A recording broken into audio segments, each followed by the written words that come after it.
The resolution of Margaret Fenwick's case would prove as mysterious and troubling as the supernatural phenomena that had made her famous throughout the Victorian world. The question of whether her abilities represented genuine communication with the dead or an unprecedented form of psychological disorder would remain unanswered, but the impact of her story on contemporary understanding of consciousness, death, and family legacy would resonate for generations to come. The final chapter of Margaret's story began in the spring of 1888, when the spirits speaking through her started delivering increasingly urgent warnings about dangers threatening the living family members. The deceased relatives seemed to sense that their time for communication was limited and became desperate to convey crucial information that could protect their descendants from both supernatural and earthly threats. Josiah's spirit, speaking through Margaret with unusual intensity, revealed that the family's financial troubles were far worse than Edmund realized. He provided detailed information about hidden debts, fraudulent investments, and business partnerships that were approaching collapse. The old patriarch's warnings proved accurate when several major Fenwick business ventures failed simultaneously, threatening the family with bankruptcy and social disgrace. More ominously, the spirits began warning of physical dangers to family members. Great-grandmother Eleanor's spirit spoke through Margaret with terrifying prophecies about accidents, illnesses, and violent threats that awaited the Fenwicks. Her predictions included specific dates, locations, and circumstances that could be avoided if the family heeded her warnings.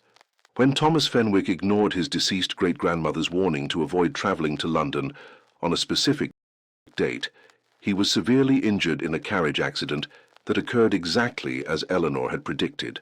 The incident convinced even the skeptical James that Margaret's spirits possessed genuine knowledge of future events as well as past secrets. The supernatural warnings became more frequent and urgent as 1888 progressed, with multiple spirits competing to deliver their messages through Margaret's increasingly fragile consciousness. The child began experiencing seizures and periods of unconsciousness as her mind struggled to accommodate the overwhelming demand for communication from the spirit world. Dr. Hartwell documented Margaret's deteriorating condition with growing alarm. The child had lost substantial weight, rarely spoke in her own voice, and showed signs of neurological damage that suggested her brain was being physically affected by the constant supernatural activity. The physician concluded that Margaret could not survive much longer if the spirit communications continued at their current intensity. The crisis reached its peak on November 13, 1888, when Margaret began channeling spirits who were not members of the Fenwick family. These unknown entities claimed to be ancient souls who had been drawn to Margaret's powerful abilities and sought to use her as a gateway between the worlds of the living and the dead. The foreign spirits were more aggressive and demanding than the Fenwick ancestors, attempting to take permanent control of Margaret's body rather than simply borrowing it for brief communications. During one terrifying episode, Margaret spoke simultaneously in 7 different voices, each representing a different deceased individual who fought for dominance over her consciousness.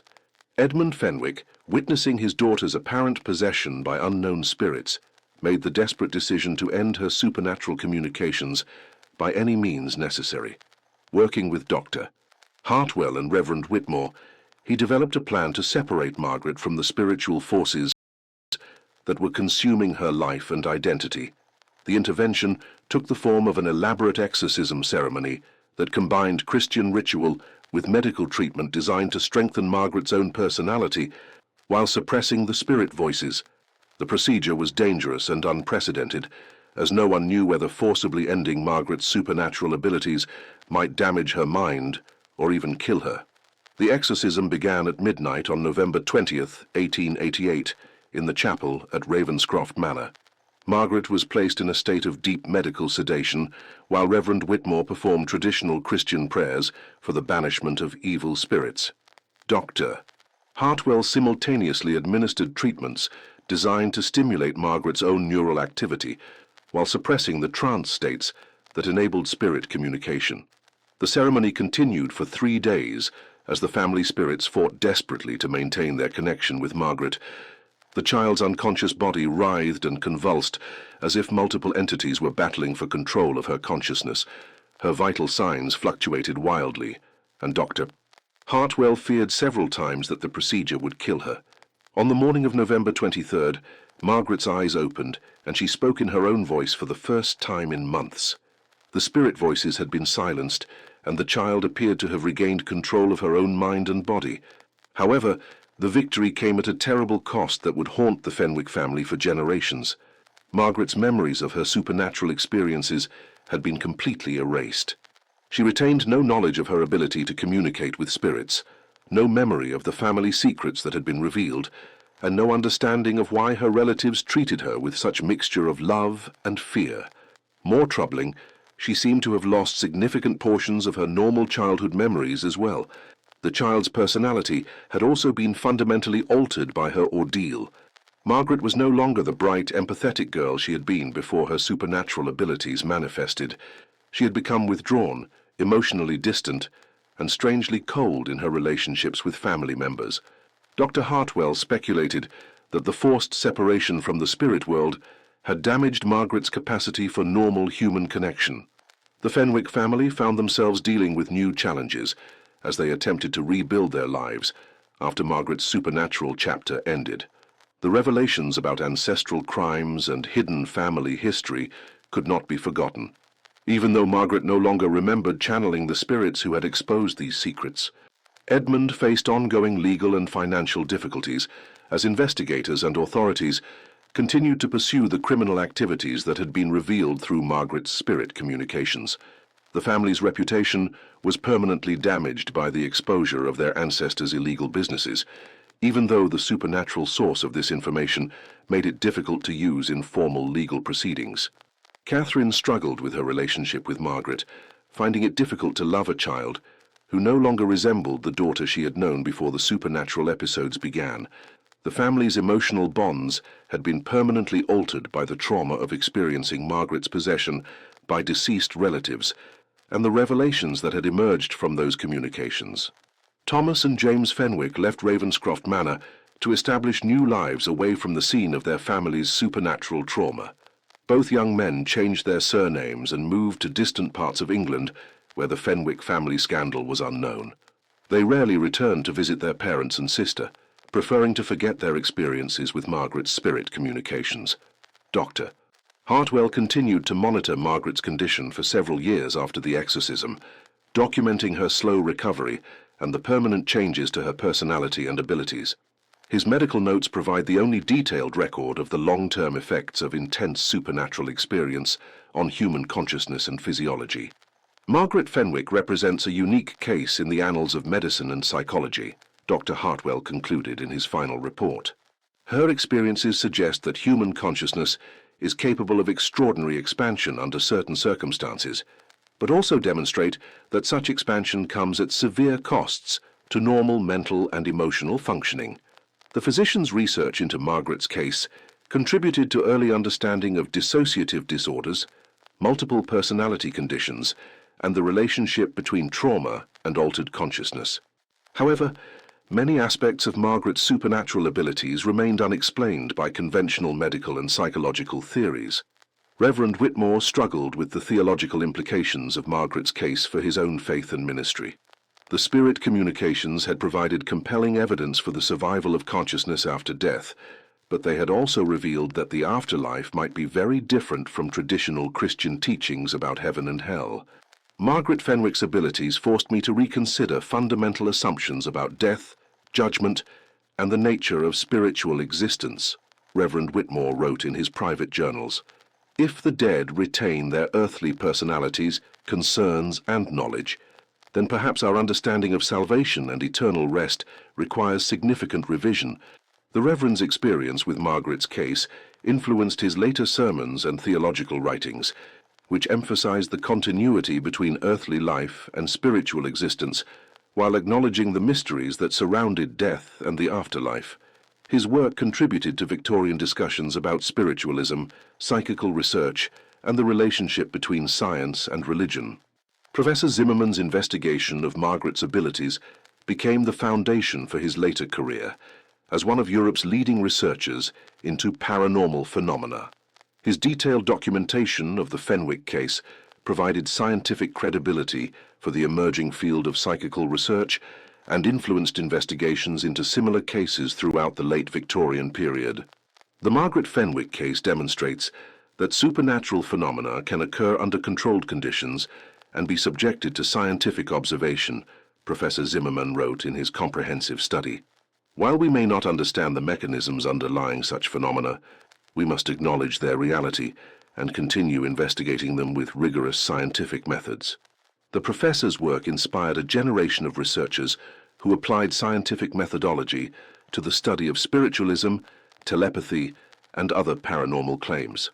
The Fenwick case became a standard reference point for investigators seeking to distinguish genuine supernatural phenomena from fraud or psychological delusion. The broader implications of Margaret's story extended beyond the immediate impact on her family and the researchers who studied her case. Victorian society was forced to confront uncomfortable questions about the nature of consciousness, the reality of spiritual existence, and the relationship between the living and the dead. The revelations about Fenwick family history also highlighted broader social issues about how respectable families could maintain their status while concealing criminal pasts.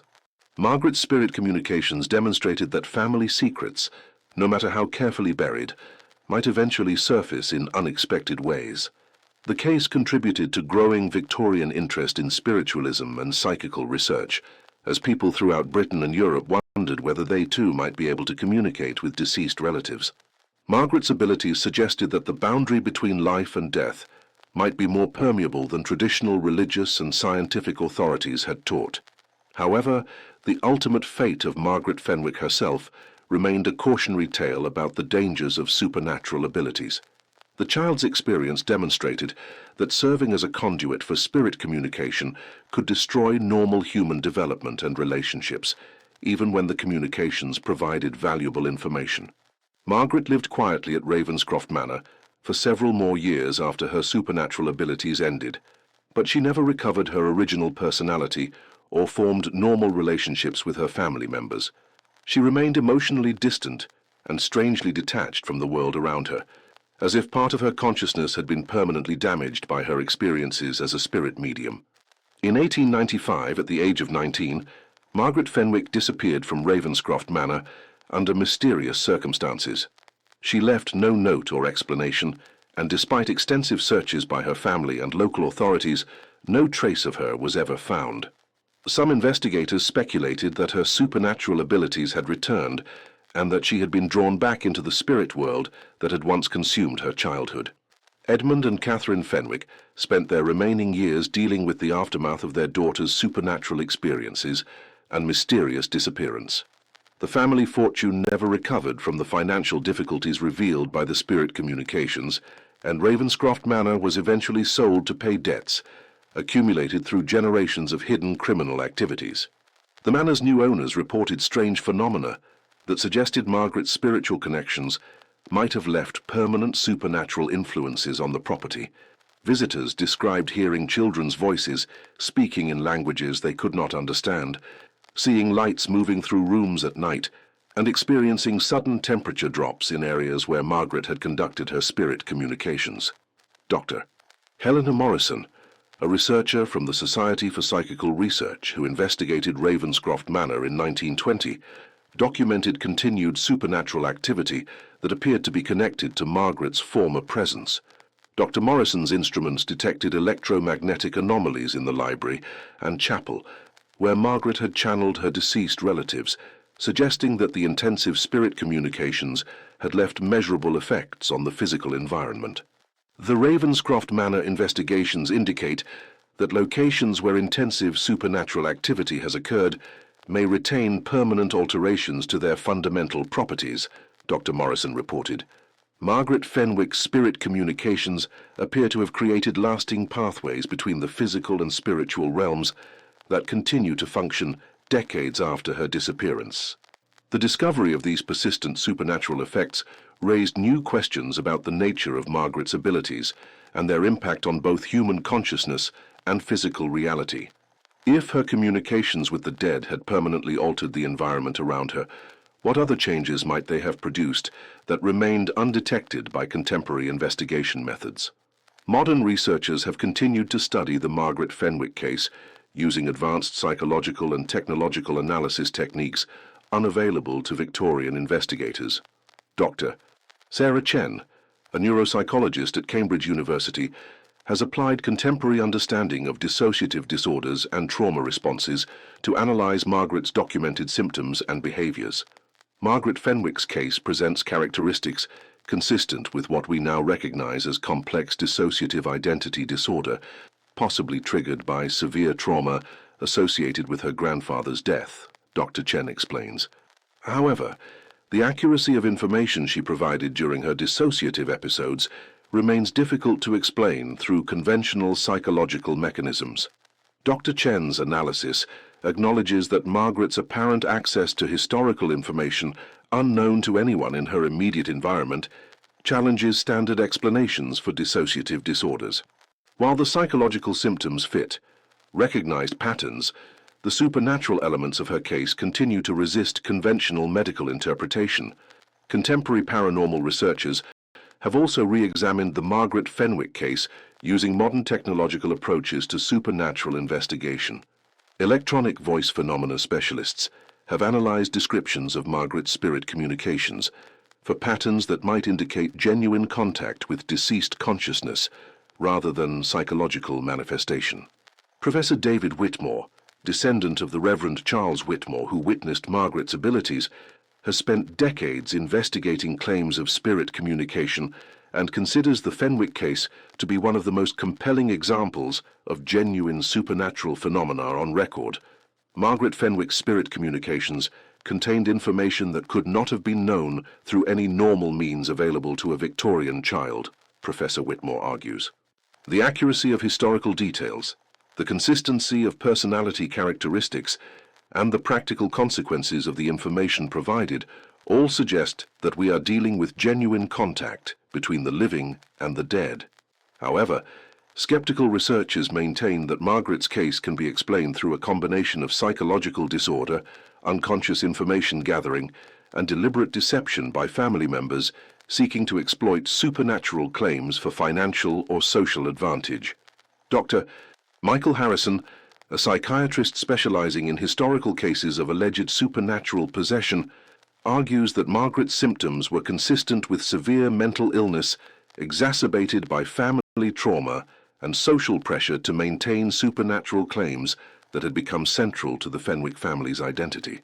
The Margaret Fenwick case demonstrates how psychological disorders can be interpreted as supernatural phenomena when they occur within social contexts that encourage such interpretations, Dr. Harrison contends. The child's symptoms were real, but their supernatural explanation reflected Victorian misunderstanding of mental illness rather than genuine spirit communication. The debate over Margaret Fenwick's case has continued for over a century, with each new generation of researchers applying contemporary theoretical frameworks to analyze her documented experiences. The case remains significant not only for its potential implications regarding life after death, but also for its demonstration of how extraordinary psychological phenomena can challenge the boundaries between science, medicine, and spirituality. Recent genealogical research has revealed that Margaret Fenwick was not the only member of her family to demonstrate unusual psychological or supernatural characteristics. Several of her descendants have reported experiences similar to those documented in her case, suggesting that her abilities might have been inherited rather than acquired through trauma. Dr. Patricia Fenwick Hayes, a clinical psychologist who claims descent from Margaret's cousin, has documented family patterns of dissociative experiences, apparent psychic abilities, and unusual sensitivity to environmental influences that span 5 generations. Her research suggests that Margaret's supernatural communications might have been extreme manifestations of inherited psychological characteristics that continue to affect her bloodline. The Fenwick family history reveals recurring patterns of unusual psychological phenomena that suggest a genetic component to Margaret's abilities, Dr. Fenwick Hayes reports. While these later manifestations have been less dramatic than Margaret's case, they indicate that her supernatural characteristics were not isolated incidents but rather expressions of inherited family traits. This genetic interpretation of Margaret's abilities has implications for understanding both the nature of consciousness and the potential for inherited psychological characteristics to manifest as apparent supernatural phenomena. If Margaret's abilities were indeed inherited, it suggests that the capacity for extraordinary consciousness might be more widespread than previously recognized. The Margaret Fenwick case has also influenced contemporary discussions about the nature of historical truth and the reliability of family narratives. The spirit communications that revealed hidden family history forced the Fenwicks to confront the gap between their public reputation and their actual ancestry, raising questions about how many families might harbor similar secrets. Modern historians have used the Fenwick case as an example of how official family records and public reputations can diverge dramatically from actual historical facts. The spirit's revelations about criminal activities, illegitimate relationships, and moral failures demonstrated that Victorian respectability often concealed complex and troubling realities. Dr. Elizabeth Thornton, a social historian specializing in Victorian family structures, has argued that Margaret's spirit communications provided valuable insights into the hidden aspects of 19th century family life that were systematically excluded from official records and public discourse.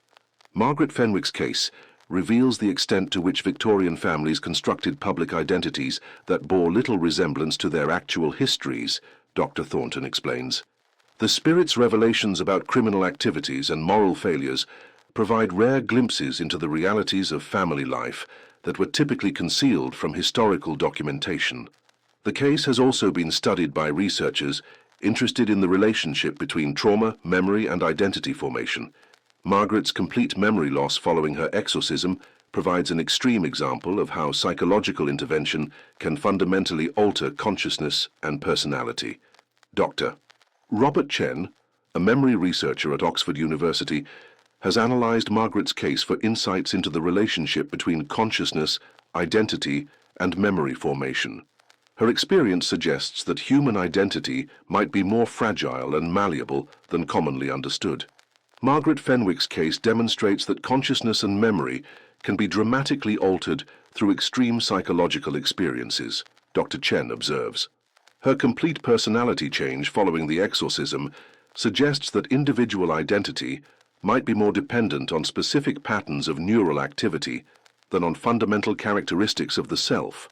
The theological implications of Margaret's case continue to influence contemporary religious discourse about the nature of death, consciousness, and spiritual existence.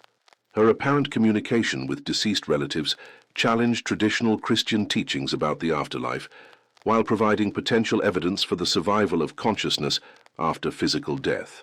Modern theologians have struggled to integrate the implications of Margaret's case with conventional religious doctrine.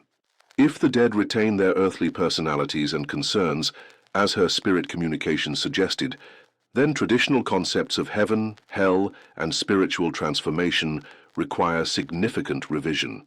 Reverend Dr. Andrew Whitmore, current vicar of the parish where Margaret lived, and great-grandson of the Reverend Charles Whitmore who witnessed her abilities, has spent considerable time reflecting on the theological challenges posed by her case. Margaret Fenwick's experiences force us to consider the possibility that death might not transform consciousness as dramatically as traditional Christianity has taught, Reverend Whitmore explains.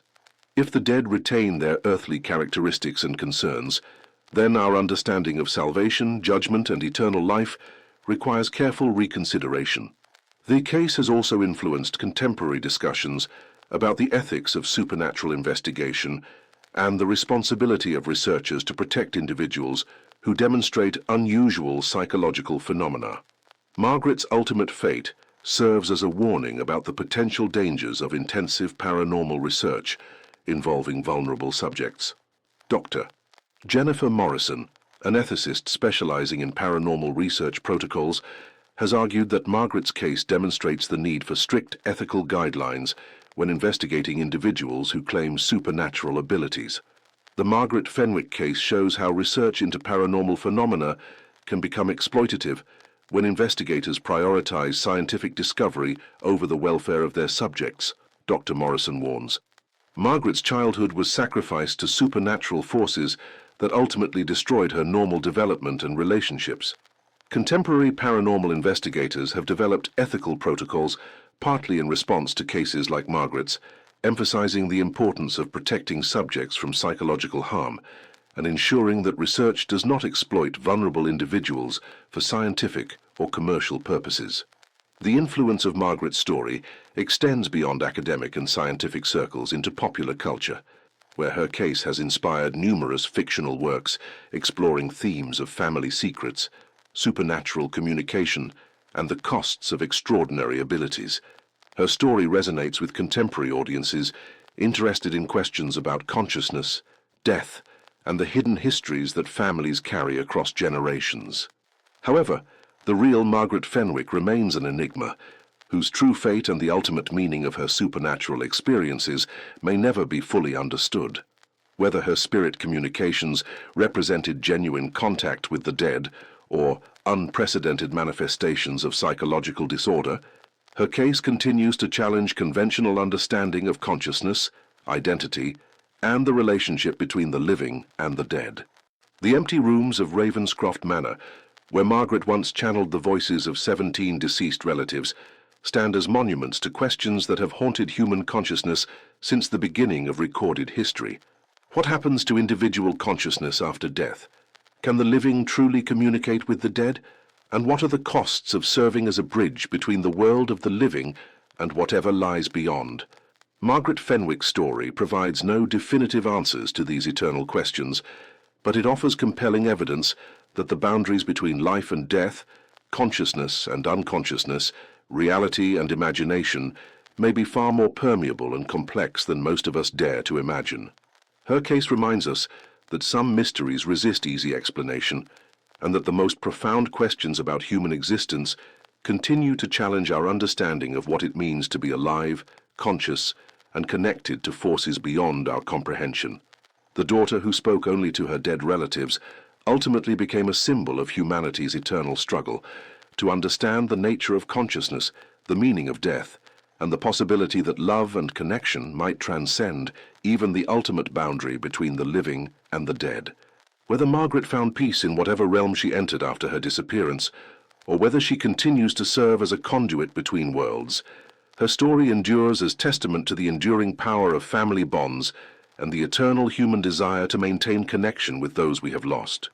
In the end, Margaret Fenwick's legacy lies not in the supernatural phenomena that made her famous, but in the profound questions her story raises about the nature of human consciousness, the reality of spiritual existence, and the lengths to which we will go to maintain connection with those we love, even beyond the grave. Her voice, whether speaking her own words or channeling those of the dead, continues to echo through history as a reminder that some mysteries are too profound for easy answers and too important to be forgotten. 1883, Margaret Fenwick, the daughter who spoke only to her dead relatives. On a rain-soaked October morning in 1883, 7-year-old Margaret Fenwick began speaking to someone who had been dead for 3 years. Her conversation was not the imaginary dialogue of a lonely child, but a detailed discussion about family secrets that Margaret could never have known, delivered in a voice that was not her own. By noon, Margaret was speaking in the distinctive accent of her deceased grandfather, revealing the location of a hidden fortune that would save her family from financial ruin. By evening, she was conversing with relatives who had died decades before her birth, sharing their knowledge of crimes, betrayals, and buried truths that would tear apart one of Victorian England's most respected families.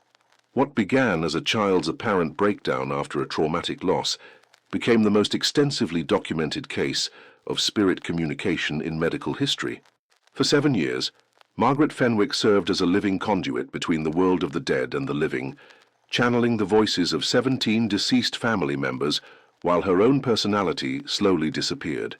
Medical experts, religious authorities, and investigators from across Europe witnessed phenomena that challenged every principle of science and faith, leaving behind thousands of pages of testimony about a child who became the vessel for secrets that were meant to stay buried forever. Before we explore this extraordinary case that blurred the boundaries between life and death, make sure to subscribe and hit that notification bell so you never miss our investigations into history's most inexplicable mysteries. Share this video with anyone who questions what lies beyond the veil of death, and let us know in the comments what you think really happened to Margaret Fenwick. The Fenwick family of Ravenscroft Manor, in the Lake District of northern England, epitomized Victorian respectability and prosperity in the autumn of 1883. Edmund Fenwick, Margaret's father, was a successful textile manufacturer whose mills employed hundreds of workers throughout Cumberland and Westmoreland. His wife, Catherine, was the daughter of a prominent banking family whose connections had helped establish the Fenwick business empire. Together, they had built a life of comfort and social standing that seemed unshakable. Ravenscroft Manor itself was a testament to the family's success, a grand Georgian estate set among rolling hills and pristine lakes that had been in the Fenwick family for 4 generations. The house contained 43 rooms filled with fine furniture, valuable art, and an extensive library that reflected Edmund's scholarly interests in history and natural philosophy. The grounds included formal gardens, stables, and a private chapel, where the family maintained their Anglican faith with proper Victorian devotion.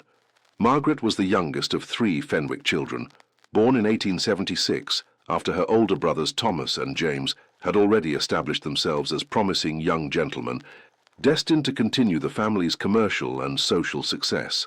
She was by all accounts a bright, precocious child who demonstrated unusual intelligence and sensitivity from an early age. Her governess, Miss Sarah Holbrook, reported that Margaret could read fluently by age 4 and showed remarkable aptitude for languages, music, and drawing. The child's personality was marked by an unusual empathy and emotional depth that sometimes concerned her parents. Margaret would become deeply upset when hearing about tragedies in the newspaper, would cry inconsolably when servants left the household, and showed an almost supernatural ability to sense when family members were troubled or unwell. Dr. William Hartwell, the family physician, noted in his records that Margaret possessed an exceptional sensitivity to the emotional states of those around her, suggesting a nervous temperament that requires careful management. The Fenwick family's comfortable existence was shattered in July 1883 when Margaret's beloved grandfather, Josiah Fenwick, died suddenly of a heart attack while visiting Ravenscroft Manor. Josiah had been the family patriarch, the founder of the textile business, and Margaret's closest confidant among the adult relatives. Despite the 40-year age difference, grandfather and granddaughter had formed an unusually close bond based on shared interests in reading, nature observation, and long walks through the estate grounds. Josiah's death devastated Margaret in ways that alarmed her family and medical advisors. The child refused to eat for days, would not speak to anyone, and spent hours sitting in her grandfather's favorite chair in the library, staring at nothing with an expression of profound loss. Dr. Hartwell prescribed various tonics and treatments for what he diagnosed as melancholic hysteria, brought on by excessive grief. But Margaret's condition continued to deteriorate. The first supernatural incident occurred 3 months after Josiah's death, on the morning of October 15, 1883. Margaret had been found in the library at dawn, sitting in her grandfather's chair and apparently engaged in animated conversation with an invisible companion. When her mother discovered her there, Margaret was speaking in a voice that was recognizably different from her own, deeper, more authoritative, and carrying the distinctive Yorkshire accent that Josiah had never quite lost, despite decades of genteel education. Catherine Fenwick's initial assumption was that Margaret was engaging in some form of elaborate pretend play, perhaps as a way of coping with her grief. However, when she listened more carefully to Margaret's side of the conversation, she realized that the child was discussing complex business matters that a 7-year-old could not possibly understand. Margaret was speaking about textile orders, shipping contracts, and financial arrangements, using terminology and specific details that were accurate but completely beyond her normal knowledge. Margaret was describing the details of Papa's business dealings with a precision that astounded me, Catherine later testified to investigators. She spoke of contracts with merchants in Manchester, of difficulties with workers in the Kendal mill, of investments in railway stock that I knew Papa had kept secret from the rest of the family. The child was using his exact phrases, his particular way of expressing himself, even his habit of stroking his beard while thinking. When Catherine attempted to interrupt the conversation, Margaret turned to her with an expression that was completely unlike her normal childish demeanor. The little girl's eyes held an adult intelligence and authority that Catherine found deeply unsettling. When Margaret spoke, it was clearly Josiah's voice emanating from the child's throat. "Catherine, my dear," Margaret said in Josiah's distinctive manner of address, "you must tell Edmund to check the strongbox in my study. The Blackwood contract was never properly signed, and there are documents there that will protect the family from the difficulties that are coming. Time is running short, and there are many things I must tell you while I am able to speak through little Margaret." Catherine's shock at hearing her late father-in-law's voice speaking through her daughter was compounded by the accuracy of his message. Edmund's subsequent search of Josiah's study revealed the unsigned Blackwood contract exactly where Margaret had indicated, along with other documents that proved crucial to resolving a business dispute that could have bankrupted the family.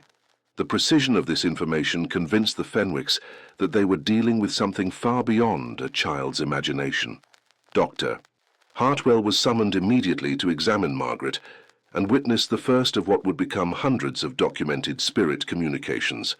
The physician's detailed notes, preserved in the archives of the Royal College of Physicians, provide the most comprehensive medical record of supernatural phenomena ever compiled by a trained observer. "I observed the child Margaret enter what can only be described as a trance state," Dr. Hartwell recorded. "Her normal personality appeared to recede entirely, replaced by mannerisms, speech patterns, and knowledge that corresponded precisely to those of her deceased grandfather. The transformation was so complete that I found myself addressing her as if she were indeed Josiah Fenwick himself." Dr. Hartwell conducted extensive tests to determine whether Margaret was consciously deceiving her family or had developed some form of multiple personality disorder. He questioned her about intimate details of Josiah's life, including events that had occurred before Margaret's birth and personal habits that only family members would know. In every case, Margaret's responses demonstrated knowledge that she could not have acquired through normal means. The physician was particularly struck by Margaret's physical transformation during these episodes. Her posture changed to mirror Josiah's distinctive bearing, her facial expressions reflected his characteristic thoughtfulness, and even her handwriting when she wrote messages resembled the old man's distinctive script. Most unsettling was Margaret's ability to provide detailed information about Josiah's final moments, describing his thoughts and sensations during the heart attack with accuracy that was later confirmed by Dr. Hartwell's own examination of the body. The child described her grandfather's death with clinical precision that no 7-year-old could possess, Dr. Hartwell noted. She spoke of the sensation of chest pain, the difficulty breathing, the awareness of dying, all delivered in Josiah's own voice and manner. When I asked how she could know these things, she replied, speaking as Josiah, "Because I remember dying, and now I can tell you what it was like to cross over." The Fenwick family's initial reaction to Margaret's apparent communication with Josiah was a mixture of comfort and terror. Catherine found solace in the opportunity to speak with her beloved father-in-law one more time, while Edmund was deeply disturbed by what he considered an unnatural violation of the boundary between life and death. The couple's older sons were divided in their reactions, with Thomas embracing the possibility of supernatural communication, while James dismissed the entire phenomenon as hysteria or fraud. Within weeks of the first incident, Margaret began channeling other deceased family members. Her great-grandmother Eleanor, who had died when Margaret was only 3 years old, began speaking through the child with messages about family history and hidden relationships that proved accurate when investigated. Margaret's infant brother Henry, who had died in 1878, communicated through her with details about his brief life and the circumstances of his death that only his parents could verify. Each spirit communication followed a similar pattern. Margaret would enter a trance-like state, usually while sitting in quiet contemplation in the library or chapel. Her personality would disappear entirely, replaced by the distinctive voice, mannerisms, and knowledge of a deceased family member. The spirits would deliver specific messages about family matters, reveal hidden information, or provide guidance about current problems. When the communication ended, Margaret would return to her normal childhood consciousness with no memory of what had occurred. Reverend Charles Whitmore, the vicar of the local Anglican parish, was among the first outside observers to witness Margaret's spirit communications.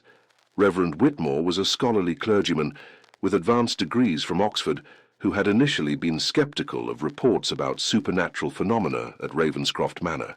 However, his direct observation of Margaret's abilities forced him to reconsider his theological understanding of death and the afterlife. "I witnessed the child Margaret channel the spirit of her great-aunt Millicent, a woman who had died before Margaret was born," Reverend Whitmore testified. The communication included intimate details about Millicent's religious struggles, her private prayers, and her final confession before death. "These were matters that had been shared only with me during her final illness, details that no living person besides myself could have known." Reverend Whitmore's theological training led him to conduct extensive questioning of the spirits that spoke through Margaret, testing their knowledge of scripture, doctrine, and religious practice. In every case, the spirits demonstrated understanding consistent with their educational backgrounds and religious beliefs during life. Josiah, who had been a devout Anglican with scholarly interests in theology, could discuss complex doctrinal matters with sophistication. Eleanor, who had been less formally educated but deeply pious, expressed herself in simpler terms but with profound spiritual insight. The Reverend's investigations also revealed that the spirits maintained distinct personality traits and individual characteristics that had marked them during life. Josiah remained authoritative and business-minded even in death, while Eleanor was gentle and nurturing. Great-aunt Millicent retained her sharp wit and tendency toward gossip, providing entertaining but accurate accounts of family scandals from decades past. The spirits speaking through Margaret retained their individual personalities, memories, and characteristics exactly as they were in life, Reverend Whitmore concluded. This suggests that consciousness and identity survive bodily death in forms that are essentially unchanged by the transition. The theological implications of this discovery are profound and challenging to conventional Christian understanding of the afterlife. The accuracy of information provided by Margaret's spirit communications became legendary throughout the Lake District and beyond. The spirits revealed the locations of lost documents, jewelry, and other valuables that had been missing for years. They provided detailed accounts of family events that had occurred decades earlier, including intimate conversations and private moments that only the participants could have known. Most significantly, they began revealing family secrets that had been carefully concealed for generations. The most explosive revelation came when Margaret channeled the spirit of her great-great-grandmother Rebecca, who had died in 1823, but retained vivid memories of a family scandal that had been completely suppressed from official records. Speaking through Margaret, Rebecca revealed that Edmund's grandfather had not died in a carriage accident as family law maintained, but had been murdered by a business partner who had stolen a substantial fortune before fleeing to America. Rebecca's spirit provided specific details about the murder, including the location where the body had been secretly buried, and documentation that would prove the theft and identify the killer's descendants. Her information led to the discovery of remains in the exact location she had specified, along with personal effects that confirmed the murder victim's identity. The case was so compelling that it prompted official police investigation into a crime that had occurred 60 years earlier. The revelation of this long-hidden murder transformed the Fenwick family's understanding of their own history and raised disturbing questions about what other secrets might be buried in their past. Edmund found himself caught between gratitude for Rebecca's information, which led to the recovery of stolen assets worth thousands of pounds, and horror at learning that his family history was built on lies and cover-ups. Dr.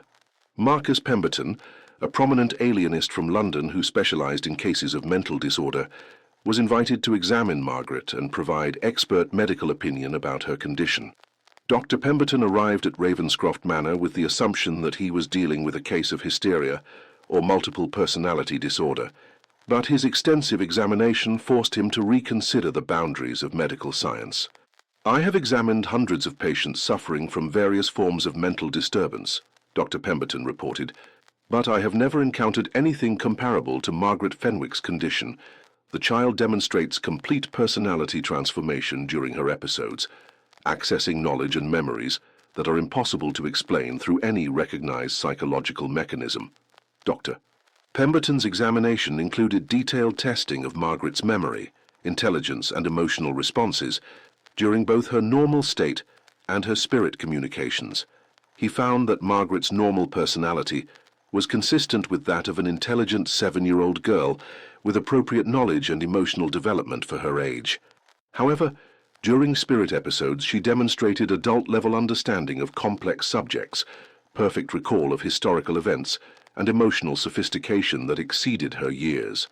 The physician was particularly intrigued by Margaret's ability to switch rapidly between different spirit personalities while maintaining the distinct characteristics of each individual. During one remarkable session, Margaret channeled 3 different deceased relatives in succession, engaging in a complex 3-way conversation about a family business decision that had been made before her birth. Each spirit maintained its individual voice, mannerisms, and perspective while contributing accurate information about the historical event. The child's ability to maintain multiple distinct personalities simultaneously, each with complete and accurate memories spanning decades, exceeds anything documented in medical literature, Dr. Pemberton concluded.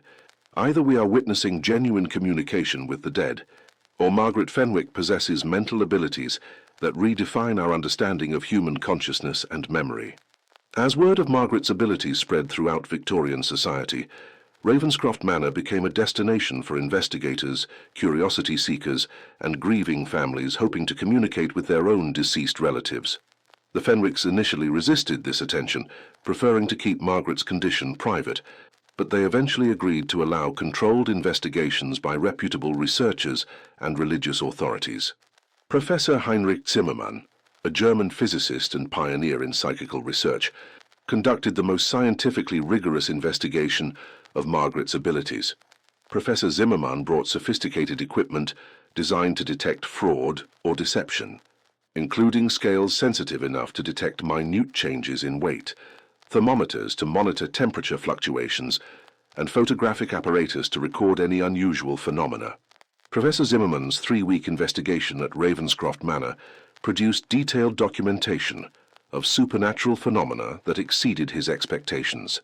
He recorded numerous instances of spirit communication, temperature drops of up to 20 degrees during seances, and unexplained sounds and movements of objects in Margaret's presence. Most significantly, he documented cases in which Margaret provided information that was subsequently verified through independent historical research. I came to Ravenscroft Manor as a skeptic, seeking to expose fraudulent claims of supernatural communication, Professor Zimmermann wrote in his published report. I leave convinced that I have witnessed genuine phenomena that challenge the fundamental assumptions of physical science. Margaret Fenwick's abilities represent either an unprecedented form of human consciousness or genuine contact with deceased individuals. The professor's investigation also revealed the toll that constant spirit communication was taking on Margaret's physical and mental health. The child was losing weight, sleeping poorly, and showing signs of exhaustion that concerned both her family and medical advisors. More troubling was the gradual erosion of Margaret's own personality as the spirits became more dominant and frequent in their communications. Dr. Hartwell noted that Margaret spent increasingly long periods in trance states, sometimes remaining under spirit control for hours at a time. During these extended episodes, the child's own consciousness seemed to disappear entirely, replaced by the personalities of deceased relatives who treated her body as their temporary vessel. When Margaret did return to normal awareness, she appeared confused and disoriented, as if struggling to remember who she was supposed to be. I fear that Margaret's own identity is being gradually overwhelmed by the spirits that speak through her, Dr. Hartwell recorded. The child seems to be losing herself in the process of serving as a conduit for the dead. If this progression continues, we may witness the complete disappearance of Margaret's personality, leaving only an empty vessel for supernatural communications. The most disturbing spirit communications began in 1885, when Margaret started channeling relatives who had been dead for over a century. These ancient spirits brought knowledge of family secrets so dark and explosive that they threatened to destroy the Fenwick family's reputation and social standing. Margaret began revealing evidence of criminal activities, illegitimate relationships, and moral failures that previous generations had successfully concealed from history. The spirit of Ezra Fenwick, the family's 18th century patriarch, revealed through Margaret that the original family fortune had been built on smuggling operations that violated British tax laws and endangered national security. He provided detailed descriptions of hidden caches, secret partnerships with foreign agents, and elaborate systems for evading customs authorities that had operated for decades without detection. More damaging was the revelation that several prominent Fenwick ancestors had been involved in the slave trade, using their textile business as cover for human trafficking operations that continued long after such activities became illegal. The spirits provided specific documentation, names of ships and records of transactions that could be verified through historical research, but had been completely erased from official family records. These revelations placed Edmund Fenwick in an impossible position. The information provided by the spirits was accurate and could potentially lead to legal action against the family's current assets, which had been built on criminal foundations. However, the source of this information was his 7-year-old daughter, channeling the voices of long-dead relatives, a situation that no court of law could reasonably be expected to address. The psychological pressure on the entire Fenwick family intensified as Margaret's spirit communications became more frequent and invasive. The child spent most of her waking hours channeling deceased relatives who seemed determined to reveal every family secret, settle every old grudge, and expose every hidden truth from generations of carefully maintained respectability. Catherine Fenwick, who had initially found comfort in speaking with her deceased father-in-law, became increasingly disturbed by the relentless exposure of family shames and secrets. She began to view Margaret's condition not as a gift, but as a curse that was destroying everything the family had worked to build. Her relationship with her daughter became strained as she struggled to reconcile her love for the child with her horror at the revelations emerging from Margaret's lips. Edmund faced even greater challenges as the spirits began providing information that threatened his business interests and social standing. Ancient family debts, fraudulent contracts, and corrupt business practices were revealed with damning accuracy that could ruin his reputation if the information became public. He found himself in the surreal position of negotiating with dead relatives, speaking through his daughter, trying to convince them to keep certain secrets buried for the sake of the living family members. The spirits, however, seemed determined to achieve complete transparency about the Fenwick family history, regardless of the consequences for their living descendants. They argued through Margaret's voice that truth and justice demanded the exposure of past crimes and that the current generation could not build genuine prosperity on foundations of deception and criminality. Thomas and James Fenwick, now young men beginning their own careers, watched in horror as their family's reputation crumbled under the weight of supernatural revelations. Thomas, who had initially embraced his sister's abilities, began to view Margaret as a threat to his future prospects. James, always skeptical of the spirit communications, openly suggested that Margaret should be institutionalized before her condition destroyed the entire family. The conflict between the living and dead members of the Fenwick family reached a crisis point in 1886, when Margaret began channeling spirits who were not family members. These unknown entities claimed to be victims of Fenwick family crimes, seeking justice for wrongs committed generations earlier. Their testimonies were even more damaging than family revelations, as they provided the perspectives of those who had been harmed by Fenwick ancestors. The spirit of Mary Thornton, a young woman who claimed to have been murdered by Edmund's great-grandfather to prevent her from exposing his smuggling operations, provided detailed accounts of the crime and the location where her body had been hidden. When investigators searched the specified location on Fenwick property, they discovered human remains that appeared to be consistent with Mary's description of her death. Similar discoveries followed as other victim spirits revealed the locations of additional bodies, stolen goods, and evidence of criminal activities that had been concealed for over a century. Each revelation brought new legal and social complications for the living Fenwick family, who found themselves held responsible for crimes they had not committed, but had unknowingly benefited from. The situation became so complex and threatening that Edmund Fenwick consulted with legal experts about his family's potential liability for ancestral crimes. The lawyer's advice was unanimous. The family needed to distance itself from Margaret's revelations and find ways to discredit the spirit communications, before they caused irreparable damage to the Fenwick name and fortune. Dr. Hartwell, observing the devastating impact of supernatural revelations on family relationships, began to question whether Margaret's abilities were beneficial or harmful to her own welfare and that of her loved ones. The physician noted that the child had become increasingly isolated from normal childhood experiences, spending her days serving as a vessel for spirits who seemed more concerned with settling old scores than protecting the innocent child who enabled their communications. Margaret has become a prisoner of the supernatural forces that speak through her, Dr. Hartwell observed. The child has no normal social relationships, no typical recreational activities, and no opportunity to develop her own personality separate from the dead relatives who control her consciousness. Her abilities, however remarkable, are destroying her chances for a healthy and fulfilling life. The physician's concerns were validated when Margaret began showing signs of complete personality dissociation. The child would sometimes speak in the voices of multiple spirits simultaneously, creating chaotic conversations between different deceased relatives who argued, debated, and fought through her voice.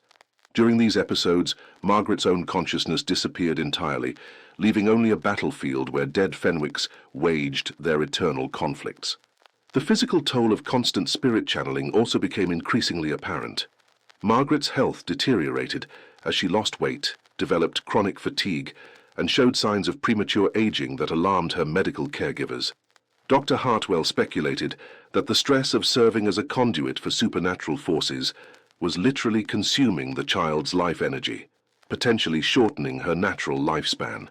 By 1887, Margaret Fenwick had become one of the most famous paranormal phenomena in Victorian England, attracting attention from investigators throughout Europe and America.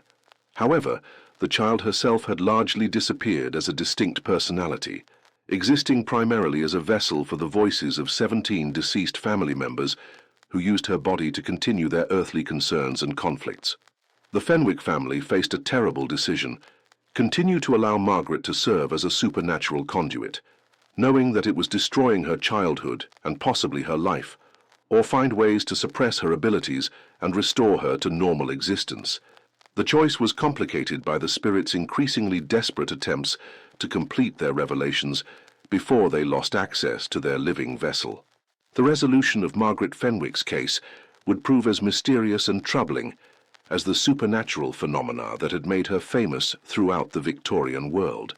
The question of whether her abilities represented genuine communication with the dead or an unprecedented form of psychological disorder would remain unanswered, but the impact of her story on contemporary understanding of consciousness, death, and family